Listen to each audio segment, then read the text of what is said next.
조셉 바이든 대통령이 취임 후 처음 공식 기자회견을 갖고 4월 말까지 코로나 백신을 1억 명 접종시키겠다고 밝혔습니다. 미국의 코로나 누적 확진자 수가 3천만 명을 넘어 미국민 11명 중 1명은 코로나에 감염된 적이 있는 것으로 나타났습니다. 현재까지 1억 2,700만 건의 현금 지원이 입금됐으나 소셜연금자들에게는 늦어져 불만을 사고 있습니다.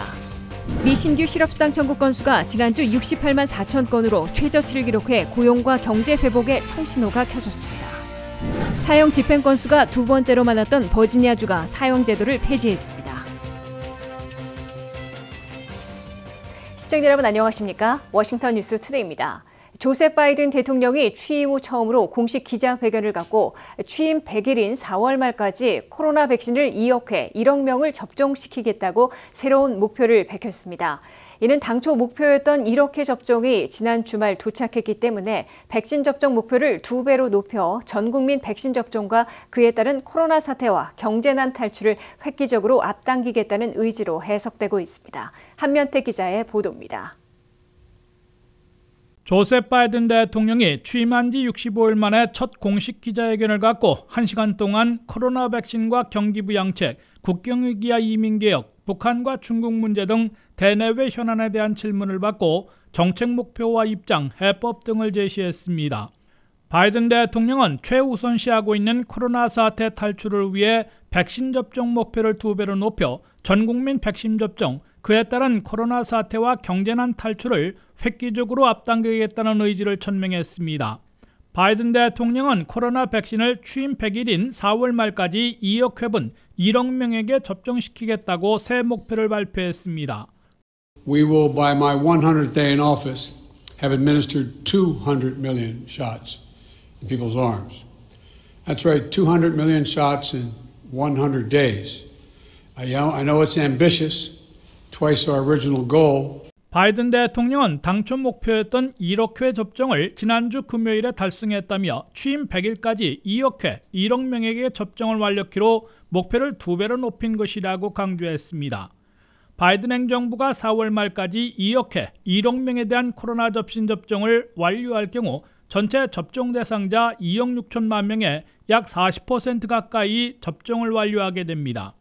또한 한 번만 맞아도 되는 존슨앤존슨 백신이 대규모로 공급되는 데 맞춰 전 국민 백신 접종을 5월 말이면 끝낼 수도 있을 것으로 예상되고 있습니다. 바이든 행정부는 이를 위해 한 번만 맞아도 되는 존슨앤존슨 백신을 2억 도스를 사들이기로 계약했으며 6월 말까지 1억 개를 받기로 했기 때문에 4월 말까지 상당수 인도받을 것으로 예상되고 있습니다. 바이든 행정부는 또 파이저와 모더나 백신은 각 3억 개씩 6억 개나 공급받기로 계약을 체결해 놓고 있어 전 국민 백신 접종을 초기 완료하는 데 충분한 백신을 공급받게 될 것으로 기대되고 있습니다. 조 바이든 대통령은 이번 회견에서 최근 부모 없이 나홀로 국경을 넘는 미입국 이민 아동들이 밀물처럼 몰려와 현재 15,000명이나 보호하고 있는 등 악화된 국경위기 대처 방안을 집중 추궁받았습니다. 바이든 대통령은 1월에서 2월까지 한 달간 미입국자들이 28% 늘어난 것은 사실이지만 전임 트럼프 시절에는 같은 기간 31%나 증가했다며 자신의 나약한 이민 정책이 국경위기를 악화시키고 있다는 공화당 진영의 비판을 반박하고 질서 있고 인도적인 방안으로 대처할 것이라고 밝혔습니다. 최근 미사일을 발사한 북한 문제에 대해 바이든 대통령은 미국의 외교안보 정책을 재검토하면서 동맹들과 공동대처 방안을 수기하고 있다고 밝혔습니다. WKTV 뉴스 한면택입니다. 빠른 백신 접종 속도에도 불구하고 미국의 코로나19 누적 확진자 수가 결국 3천만 명을 넘겼습니다. 이는 미국민 11명당 1명은 코로나 감염 경력이 있고 전 세계 확진자 중 4명당 1명은 미국인이라는 뜻입니다. 세계 2위인 브라질보다도 2배 이상 많은 숫자인데요. 최근 코로나19 신규 감염률은 안정세를 보이고 있지만 전문가들은 아직은 안심하기 이르다고 말합니다. 박남주 기자의 보도입니다. 미국의 코로나19 누적 확진자 수가 끝내 3천만 명을 넘어서면서 세계 1위 코로나19 감염국이라는 불명예를 다시 한번 각인시켰습니다. 미국 인구가 약 3억 3천만 명인 걸 감안하면 미국민 11명 중 1명은 코로나19에 감염된 적이 있는 겁니다. 이뿐만이 아닙니다. 전 세계 확진자 4명 중 1명, 사망자 5명 중 1명이 미국민이란 뜻이기도 합니다. 하지만 미국의 코로나19 상황은 지난달 말부터는 급격히 좋아지기 시작했습니다. 지난 1월 하루 신규 확진자 수가 30만 명에 육박하던 것이 최근엔 5만 명으로 5, 6배나 급감했고 일주일 평균 감염자 수도 일정하게 5만 명대를 유지하고 있습니다. 미국 내 백신 접종 속도가 빨라지고 있지만 완전히 마음을 놓기에는 아직 이르다는 게 전문가들의 의견입니다. 텍사스 등 마스크 의무 착용 조치를 해제하고 경제를 100% 재개하는 주가 늘고 있고 여행 수요도 폭발해 미 교통보안국에서는 팬데믹 이후 최대 여행객 수를 연일 갱신하고 있다고 발표하기도 했습니다.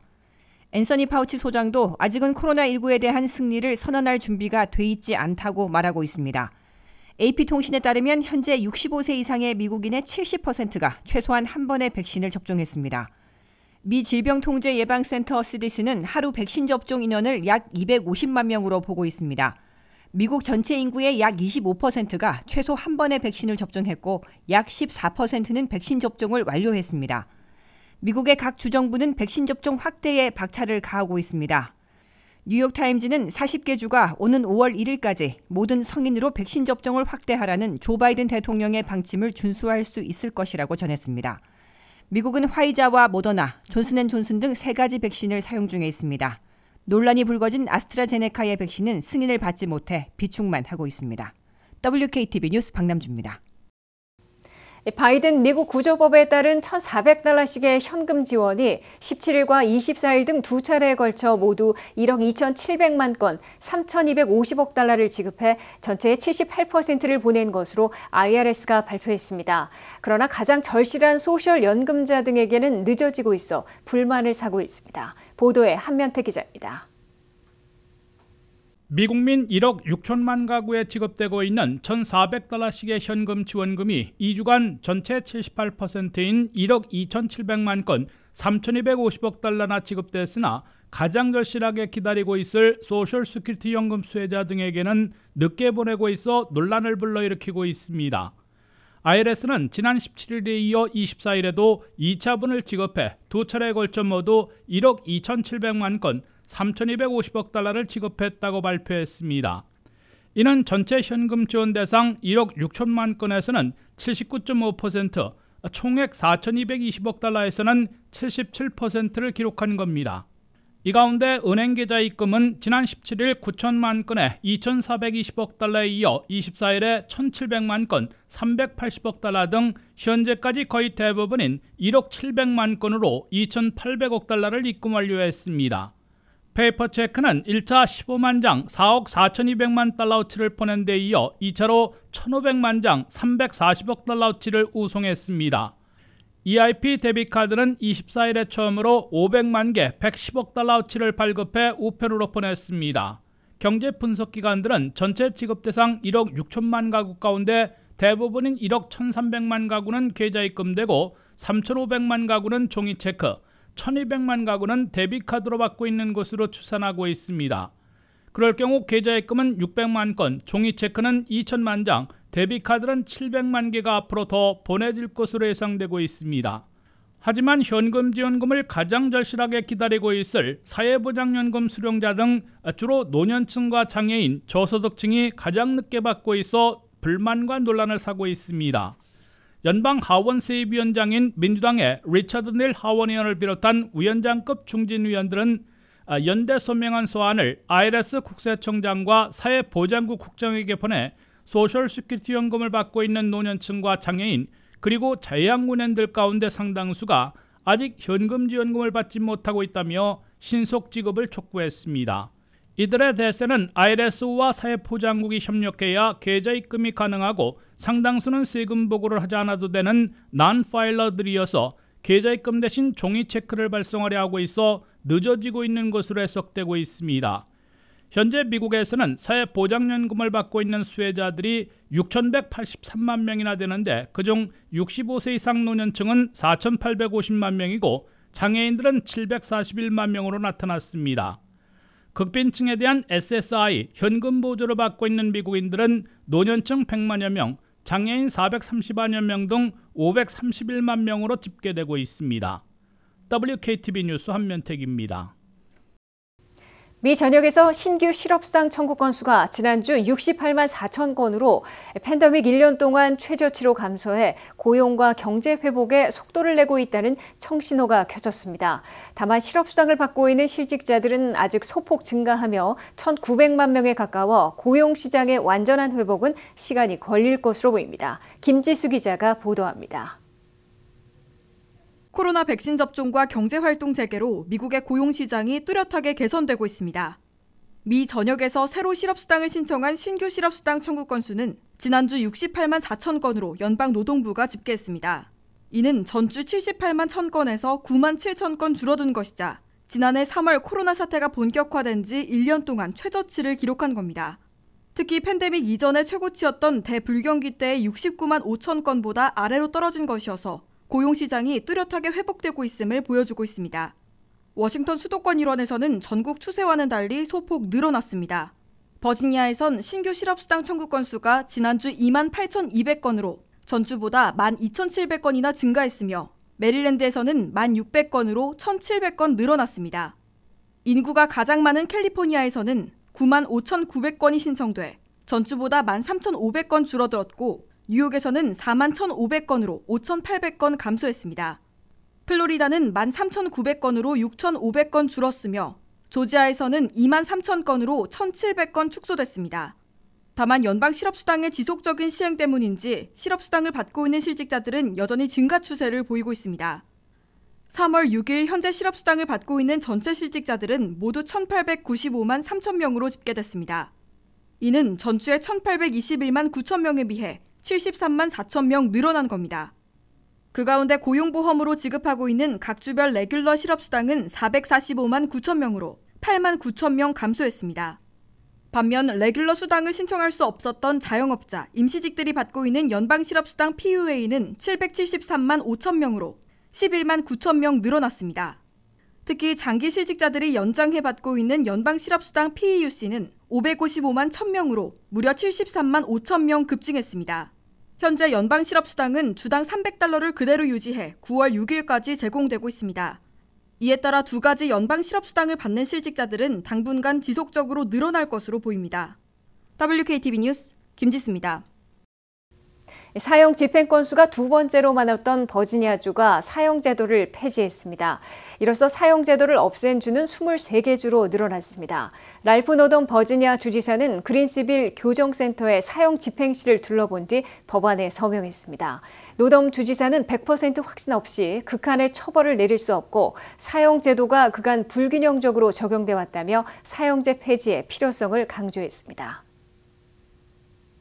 랄프 노덤 버지니아 주지사는 어제 사형제 폐지 법안에 서명했습니다.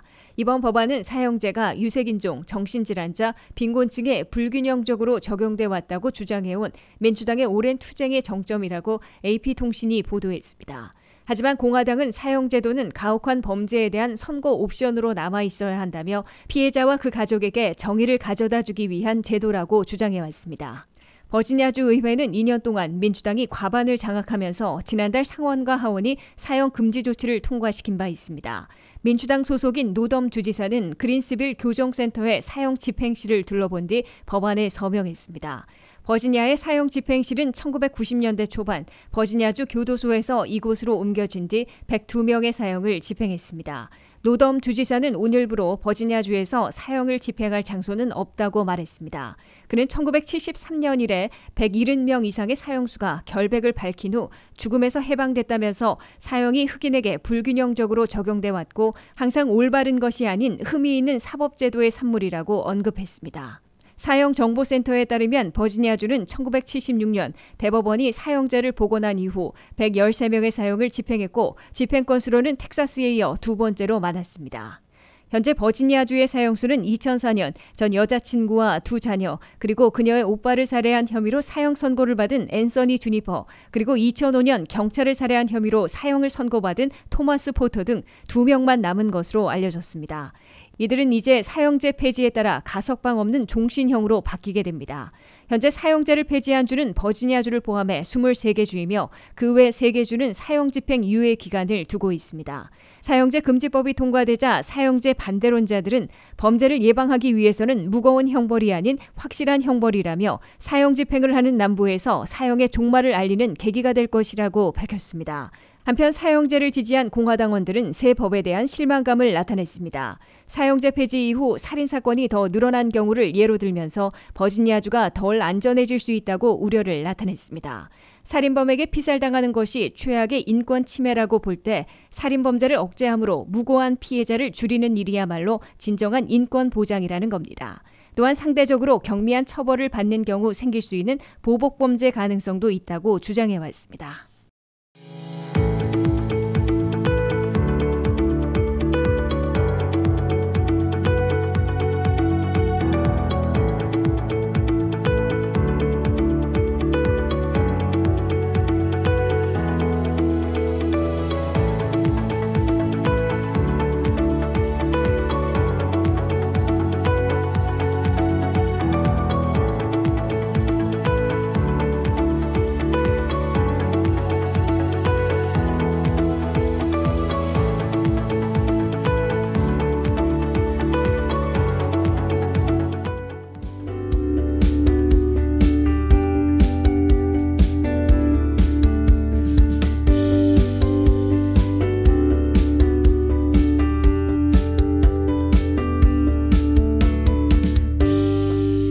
이상으로 워싱턴 뉴스투데이를 마치겠습니다. 시청해주신 여러분 고맙습니다.